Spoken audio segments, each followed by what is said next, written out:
हमारे साथ अभी सामाजिक न्याय एवं अधिकारिता विभाग के कर्मचारी किरण जी पाटीदार ग्रामीण सेवा शिविर में इनका जो विभाग है सामाजिक न्याय अधिकारिता विभाग, कौन कौन सी योजना है और इन योजनाओं से जो ग्रामीण जन है कैसे लाभ ले सकते हैं, इसकी प्रक्रिया और इनके बारे में थोड़ी डिटेलिंग हम बताएंगे।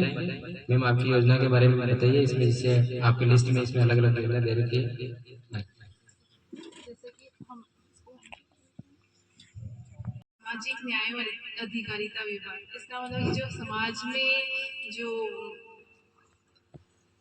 समाज में लोगों को मतलब सुरक्षा पहुंचाना एंड उनको कुछ बेनिफिट देना। जैसे कि फॉर एग्जांपल हमारे मतलब समाज एक पेंशन उसमें होता है कि एक तो विधवा पेंशन होती है, एक वृद्धावस्था की होती है ना।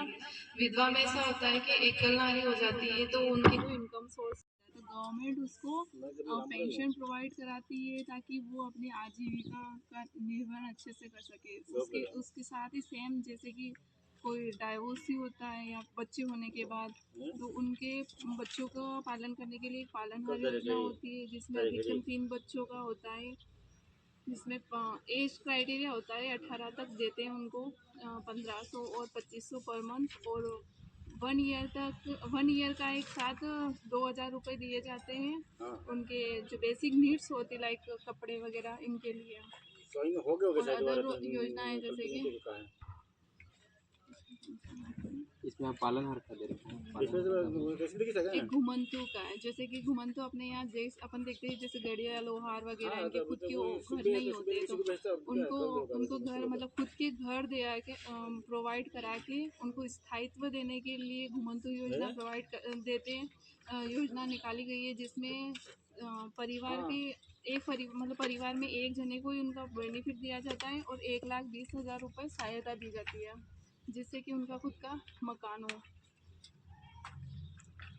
घुमंतु जाति के लिए हमारे पंचायत में 10 जनों का जो योजना 10 जनों का हमने इसके जो भी गवर्नमेंट का सिस्टम है वो फॉलो किया है, और ये पटवारी और उनकी ज़मीन रिकॉर्ड का हो गया तो दुरुस्तीकरण, उसके बाद इनको पट्टे दिए जाएंगे। इसके अलावा जैसे आपने बोला कि 2000 रुपये दिए जाते हैं पालनहार योजना में, 2000 रुपये आप कब देंगे? स्टार्टिंग जब फार्म भरते हैं उस टाइम में देंगे या आप बाद में देंगे? नहीं, 2000 रुपये तो वार्षिक दिया जाता है, एक साथ दिया जाता है, जिसमें जो बच्चों की बेसिक नीड होती है लाइक कपड़े और जूते वगैरह के लिए। और पर मंथ उनको एज के अकॉर्डिंग, जैसे 0 से 6 साल का है तो उनको 0 से 6 ईयर का है तो उसको 1500 रुपये दिए जाते हैं, और 6 से 18 होंगे तो उसको 2500 रुपये दिए जाते हैं। और पालनहार में सिर्फ विधवा और इसका ही नहीं है, जैसे किसी के माता पेरेंट्स दोनों आजीवन कारावास में, या फिर पिता की डेथ हो गई हो, नाता प्रथा जो होती है ना, नाता हो गया हो, या फिर दुष्पूर्ण विवाह कर लिया हो, कुल मिलाकर जिसके बच्चे के माता पिता दोनों नहीं हो, दोनों ही नहीं हो या दोनों में से एक ना हो, दोनों में से एक, मतलब एक नहीं हो तो भी मिलता है। मतलब जैसे पिताजी हैं और मम्मी नहीं है तो भी मिलेगा।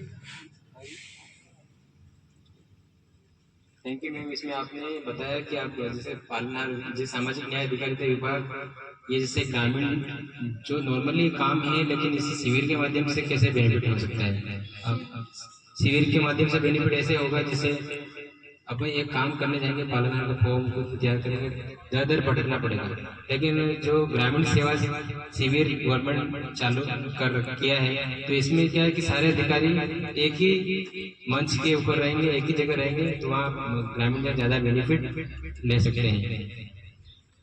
थैंक यू मैम, इसके लिए बहुत बहुत धन्यवाद। आपने आपकी विभाग की योजना के बारे में जानकारी दी, जिससे हम इसको आगे तक फॉरवर्ड करेंगे। जैसे ग्रामीण सेवा शिविर में के माध्यम से हम नॉर्मली गांव में जैसे जा रहे हैं तो लोग एक कुछ करेंगे, आप कर किसके लिए कर रहे हो शिविर, क्या शिविर में क्या हमने बताया सारे काम होंगे बता दें, लेकिन सारे काम में लोगों को समझ में नहीं आता।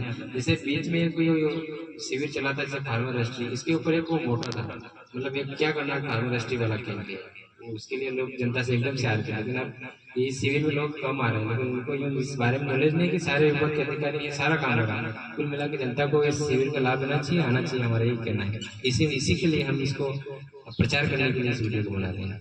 बहुत बहुत धन्यवाद मैडम, आपका सामाजिक न्याय अधिकारिता विभाग से।